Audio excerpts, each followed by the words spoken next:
Olá, amigos! Eu sou Cone Rocha e estou muito feliz em ancorar o Mosaico, um espaço para arte, cultura e entretenimento focado nos brasileiros no mundo.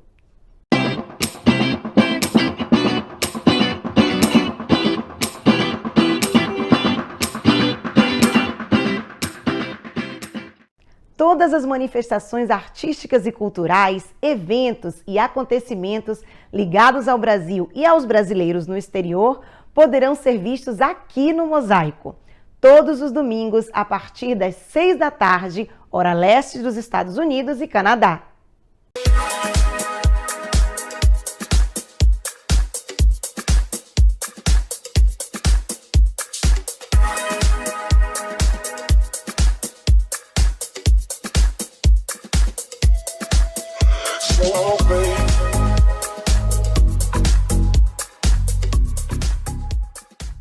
E é claro que a pandemia Covid-19 é tema central em todos os ambientes. Arte e cultura, eventos e iniciativas foram severamente impactados em todo o mundo. Aqui no sul da Flórida, uma das maiores instituições do setor teve que se reinventar. A reportagem é de Andréa Viana. Um dos ícones das artes e cultura na Flórida, o Broward Center for the Performing Arts, abriga eventos locais, estaduais, nacionais e internacionais em seus diferentes espaços, dentre eles 5 teatros. O Broward Center é também muito conhecido dos brasileiros por apoiar eventos e iniciativas da comunidade. Fomos conversar com Maria Fúlfaro, Marketing Associate do Broward Center, sobre esse ano tão atípico e desafiador. Oi Maria, tudo bem? Antes de mais nada, eu queria saber como você está, como está a sua família e como vocês têm enfrentado essa Covid-19. Olá, agora bem mais otimista, dá a impressão de que a gente está aí na reta final, com as vacinas que chegaram, estão sendo distribuídas, um novo governo, enfim. Mas não foi fácil, muita apreensão, muito cuidado, usando a máscara, equilibrando aí essa vida do novo normal com os guidelines da segurança. Foi um momento muito complicado no trabalho, nas relações pessoais, mas enfim, agora eu estou muito mais otimista. Como uma organização tão grande quanto o Broward Center, que está totalmente vinculada à presença de público, tem enfrentado a pandemia? Foi uma jornada bem difícil. Os teatros foram os primeiros a fecharem e provavelmente serão os últimos a abrirem com a capacidade máxima. A pandemia, ela afetou demais, porque sem shows não tem receita e sem receita você tem que adaptar todo o custo, você tem que fazer cortes. Então foram muitos funcionários dispensados e a necessidade de rever todos esses custos, né? De reorganizar uma programação. A programação virtual foi importante, foi uma saída, assim como ela foi para os museus, galerias, até para o Focus, né? Mas ela não gera receita, ela disponibiliza conteúdo, né? E ela cria essa conexão, diminui esse distanciamento com o público, né? Mas ela não gera receita. Então, o que a gente teve que fazer foi criar alguns espaços assim alternativos, como por exemplo no Backstage, o Backlot Live, que é um espaço para 400 pessoas ao ar livre e para receber alguns shows, algumas comédias, enfim, alguns shows tributo e tudo mais. Mas assim, que também eu diria que é um planejamento assim temporário até a gente conseguir operar com full capacidade, né? Full capacidade significa vender todos os ingressos. Por exemplo, o All-In tem capacidade para 2.700 lugares. A gente agora, com distanciamento físico e com a capacidade limitada para 50%, o máximo de ingressos que a gente consegue vender são 700 ingressos. Isso não fecha, a conta não fecha, a gente não paga os shows. Enfim, até agora o que a gente tem feito é exercitar aqui a nossa capacidade de adaptação, de criatividade, de reinventar e principalmente testando aí a nossa resiliência, né? Qual a expectativa o Broward Center tem de um retorno à normalidade? Dependemos de várias condições. Primeiramente, do processo das vacinas, e se tudo correr como planejado, a expectativa é voltar com a programação toda a capacidade, vendendo toda a capacidade do teatro e tudo mais, dos teatros, no verão ou mais tardar em outubro. A Broadway em Nova York parece que volta em maio, mas aqui a temporada da Broadway, que é a temporada que viaja, né, é a tour, eles vão voltar provavelmente em outubro e novembro. Quando eu falo aqui, eu digo os 3 teatros, os 3 Performing Arts Centers do sul da Flórida, o Kravis Center, o Broward Center e o Arts Center. Eu diria então que eu acho que no segundo semestre, com certeza, a gente volta. O que, na sua opinião, vai emergir no novo normal na área do entretenimento? Eu acho que alguns comportamentos serão substituídos. Eu acredito que a higiene, por exemplo, de alguma forma vai ser mais reforçada em todos os sentidos. Até mesmo a gente, eu tenho a impressão que vai se proteger um pouco mais. Só para vocês terem uma ideia, o índice de flu deste ano foi o menor nos últimos anos, assim. Por quê? Porque todo mundo estava se protegendo muito do Covid e acabou não pegando o flu também, né? Então eu acho que as pessoas vão ficar muito mais preocupadas com esse comportamento de se proteger mais, de repente até usar as máscaras em algumas situações. Eu vejo mudanças no trabalho, eu acho que vai existir um equilíbrio muito grande entre o presencial e o virtual.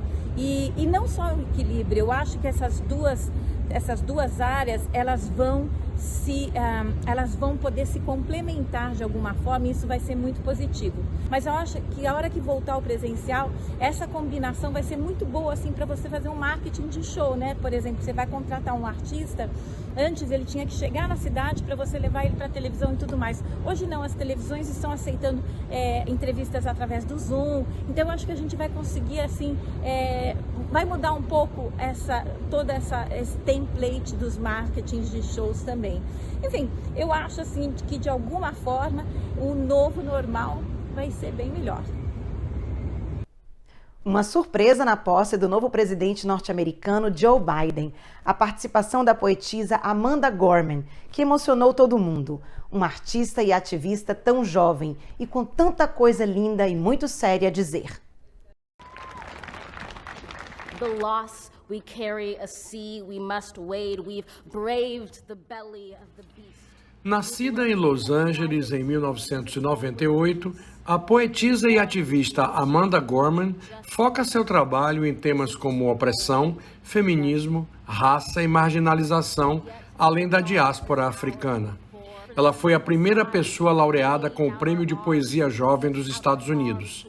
A sua participação na cerimônia de posse do presidente Joe Biden causou grande impacto.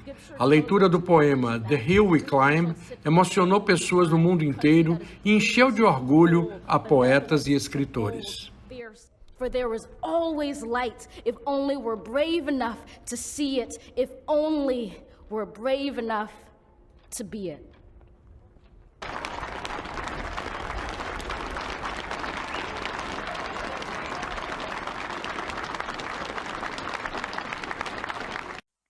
Amanda Gorman.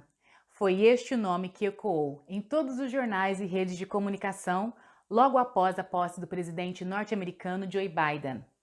O mundo parou e se emocionou ouvindo Amanda Gorman. Isto é o poder da poesia e da representatividade no mundo e na vida de todos nós. Essa poetisa que surgiu há não mais do que 4 ou 5 anos e já conquistou o mundo com suas palavras certeiras, sensíveis e ao mesmo tempo firmes e vibrantes. E foi essa a impressão que ela passou durante a posse, na sua apresentação, e o que se via é uma plateia quase que boquiaberta, uma interpretação eloquente e que não tem como não tocar as pessoas. A jovem Amanda Gorman se tornou um símbolo de esperança e liberdade para os americanos e para todos nós. Nos seus versos, ela usa uma mensagem de justiça social e igualdade de direitos para todos nós, para homens, mulheres e para as novas gerações. Ela usa palavras muito potentes, como democracia, misericórdia e reconciliação.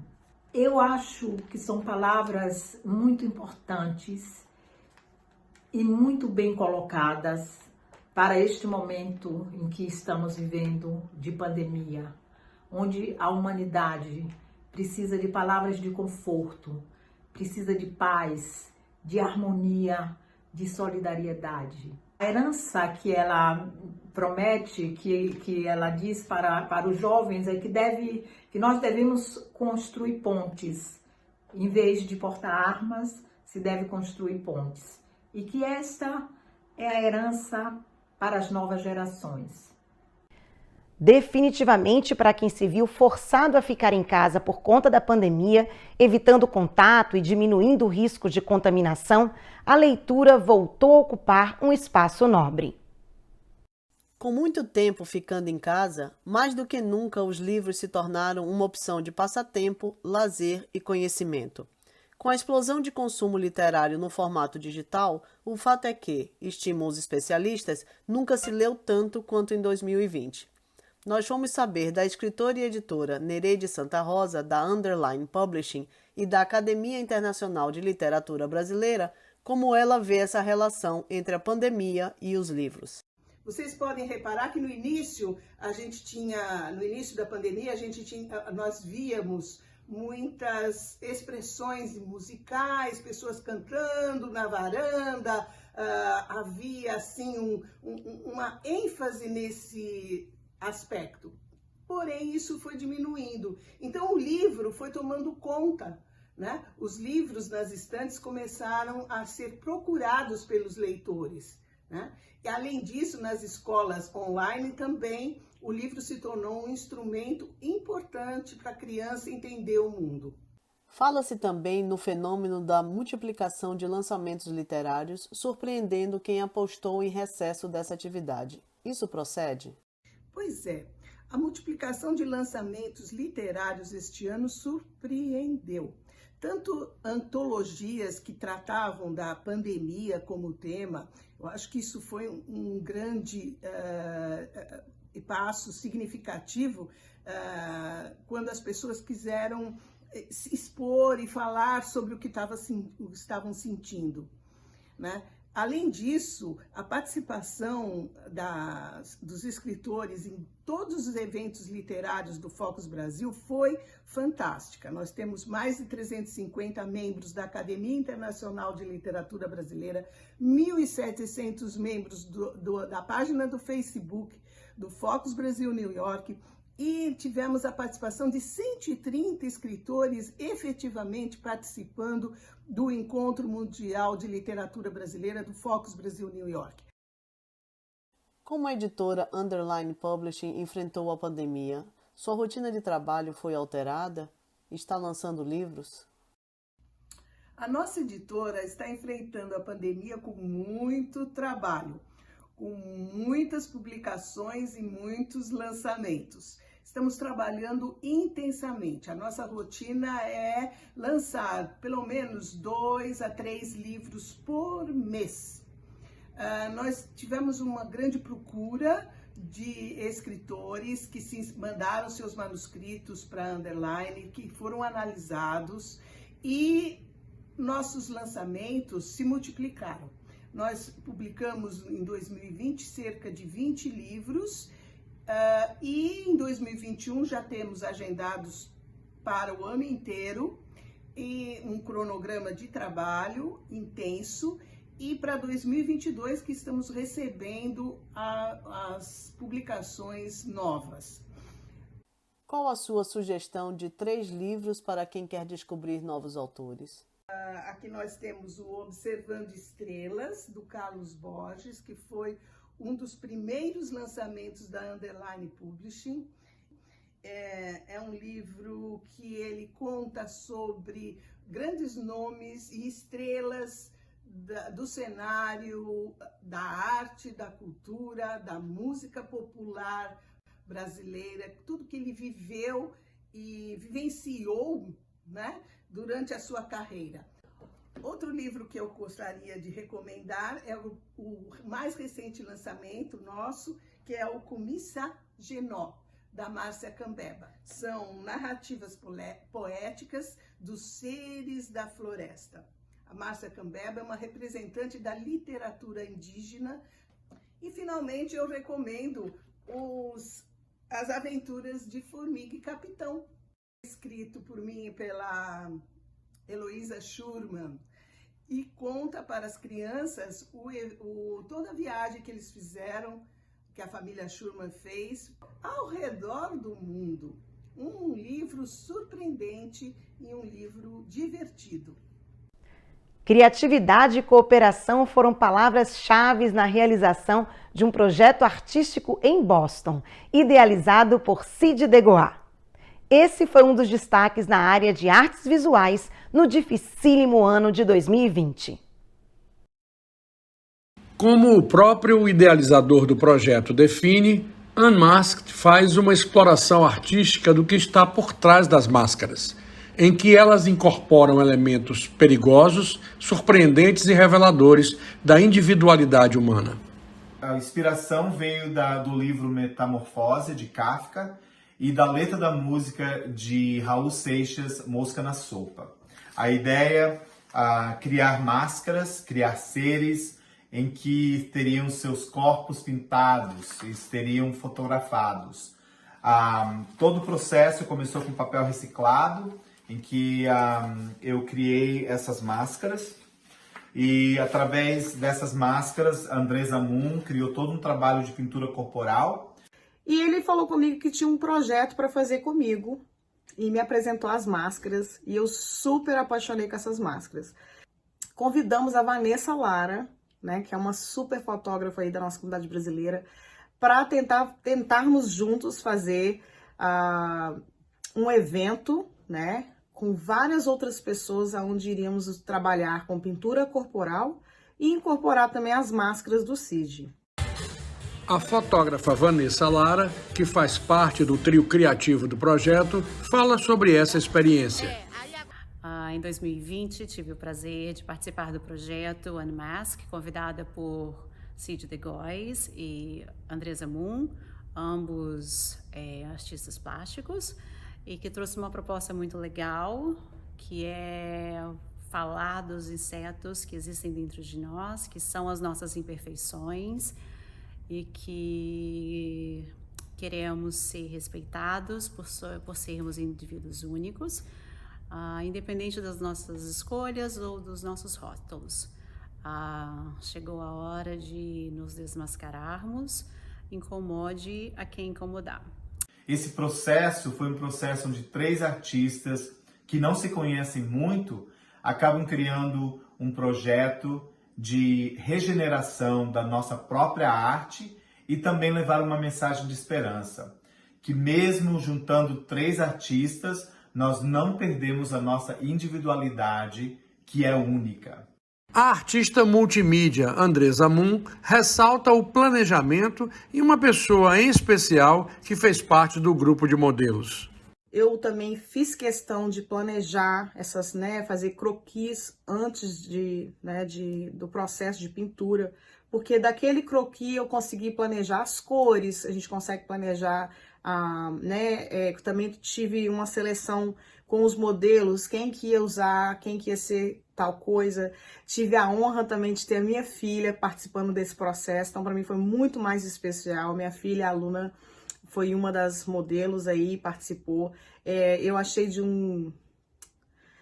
uma leveza assim muito grande essas pessoas, porque os meus mestres de pintura corporal falam que nós somos abençoados de ter o corpo dessas pessoas para usarmos para a nossa arte. Então eu me senti muito, mas muito honrada mesmo.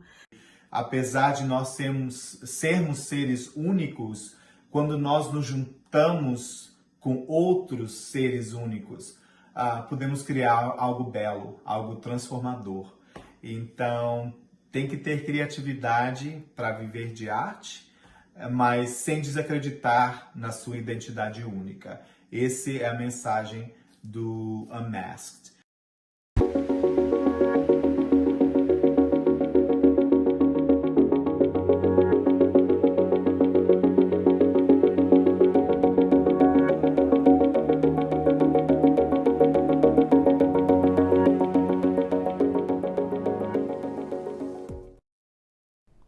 É a criatividade dos artistas brasileiros produzindo arte e desafiando as dificuldades impostas pela pandemia.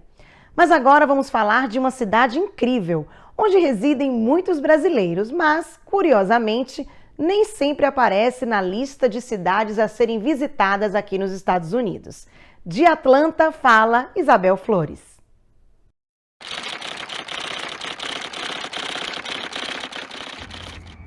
Conhecida como uma cidade na floresta de tantas árvores, Atlanta tem encantos turísticos ainda pouco explorados pelos brasileiros, até mesmo por aqueles que moram na região. Aqui tem a sede da Coca-Cola, do Home Depot e da Delta Air Lines. Aliás, o aeroporto internacional de Atlanta é o mais movimentado do mundo. Num dia comum, mais de 300 mil passageiros circulam por lá. E se você optar por caminhar entre os terminais em vez de pegar o trem, vai poder apreciar arte e cultura. Exposições permanentes e itinerantes recebem os visitantes, já dando um gostinho do que vem por aí. Com uma população de cerca de 6 milhões de habitantes, a área conhecida como Grande Atlanta está entre as 10 principais regiões metropolitanas dos Estados Unidos. Berço do charme sulista, com sua história eternizada em clássicos como E o Vento Levou, a capital da Geórgia tem crescido enormemente de importância cultural e política. Foi aqui que se deu a grande virada eleitoral do Senado norte-americano em 2021. Mas em termos de impacto cultural, a cidade tem sido um fenômeno.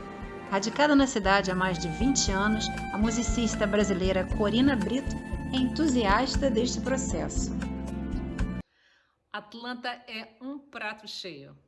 Então, quando você planejar de vir visitar Atlanta, ou que você já mora nos Estados Unidos e quer visitar um outro estado, venha para Atlanta, você não vai se arrepender.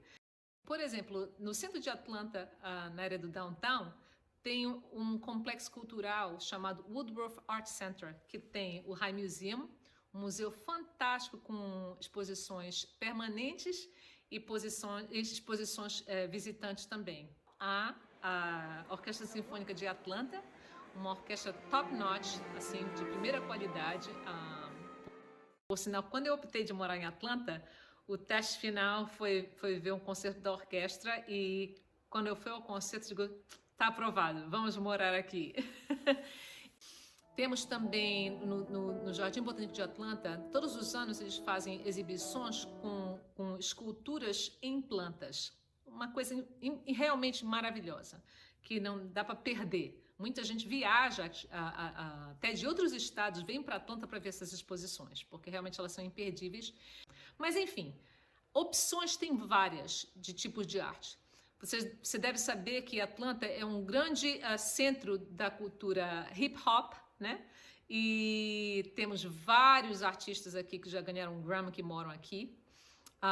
Jazz, nem se fala, clubes maravilhosos, clubes pequeninos assim e clubes grandes. Temos um festival de jazz fantástico no verão aqui em Atlanta. Enfim, as opções são muito grandes. E a música brasileira também tem sido uma das pontes de interação entre a nossa comunidade e os públicos norte-americano e hispânico em Atlanta. Dois segmentos que apreciam e muito a nossa música, como afirma a cantora baiana Fernanda Noronha, um nome de destaque na cena artística da cidade. Água de beber, camarada. Água de beber, só pra botar água de beber, água de beber, camarada. A música brasileira em geral, principalmente, sobretudo a bossa nova, o samba e os ritmos latinos, eles são muito bem aceitos pelo público norte-americano e também pelos hispânicos. Aqui nós temos vários bares, restaurantes, casas de show, que oferecem inclusive a música latina como atrativo para o seu comércio. E outra curiosidade é que Atlanta, por ser a segunda cidade com a maior população de afro-americanos nos Estados Unidos, ela também tem uma diversidade musical estrondosa. Além de grande conectividade com todo o país, a cidade dos Pêssegos oferece estrutura hoteleira, atrações econômicas e uma beleza natural que surpreendem seus visitantes. Visitar Atlanta é sair do velho e óbvio roteiro turístico para explorar cultura e diversidade como nunca vistos antes. Isabel Flores, de Atlanta, para o Focus Brasil. O Focus Brasil 2021 terá seu primeiro evento entre 2 e 4 de março em São Francisco. Mas a organização deste e de outros eventos do calendário já está a toda velocidade. O Focus New York, por exemplo, já definiu como vai ser a premiação dos destaques literários do evento de 2021. A Academia Internacional de Literatura Brasileira deu a largada para a sua primeira temporada de atuação dentro do Focus Brasil New York, Encontro Mundial de Escritores Brasileiros. Uma live realizada na plataforma Focus Brasil Digital, aberta ao público, mas direcionada para os quase 400 membros já registrados na academia, lançou as bases da premiação dos destaques da literatura internacional brasileira, que terá seu terceiro ano de realização no dia 22 de setembro, no fechamento da semana do Focus Brasil em New York. Uma das novidades é a adoção do troféu Blue Star para os vencedores. O troféu Blue Star ele representa o sucesso dos vários brasileiros em vários setores no exterior. Nada mais justo que os escritores premiados como destaques literários da Academia Internacional de Literatura Brasileira também o recebam. É mais uma conquista do Focus Brasil New York. E como acontece em diversas premiações, incluindo o próprio Oscar, é a própria academia, os membros da academia, que vão escolher os vencedores em 8 das 10 categorias de premiação, sendo que 2 desses prêmios, para completar o número de 10, são escolhidos pelo board do Focus Brasil New York. As categorias que os nossos escritores vão se inscrever são romance, biografia, infanto-juvenil, crônicas e contos, poesia, autoajuda, ensino e pesquisa e antologias. Por favor, verifiquem o regulamento e as disposições gerais que estarão publicadas a partir do dia 1º de fevereiro no site. Leiam com atenção e escolham a categoria que vocês mais se sentem confortáveis. Boa sorte a todos! A realização do evento em setembro está prevista para acontecer de forma presencial, caso a situação de controle da pandemia permita e haja autorização dos órgãos oficiais. Nesta segunda-feira, amanhã, a partir das 8 da noite, hora leste dos Estados Unidos e Canadá, tem o Batata Quente, que vai falar das novas políticas imigratórias do governo Biden. O Batata Quente desta segunda, dia 1º de fevereiro, é a caneta do presidente norte-americano Joe Biden. A caneta de Biden será a caneta da libertação imigratória? Haverá um caminho para a cidadania ou será um grande choque de realidade? Quanto poderá custar o American Dream? Milhões de indocumentados clamam por legalização. Batata Quente, o novo governo americano e o desafio imigratório. Com os convidados Gisele Ambrosio, de Los Angeles, Eduardo Oliveira, de Boston e Patrícia Buneker, de Lisboa. Segunda, 1º de fevereiro, às 8 da noite, hora leste dos Estados Unidos e Canadá. Confira também os horários em outras regiões.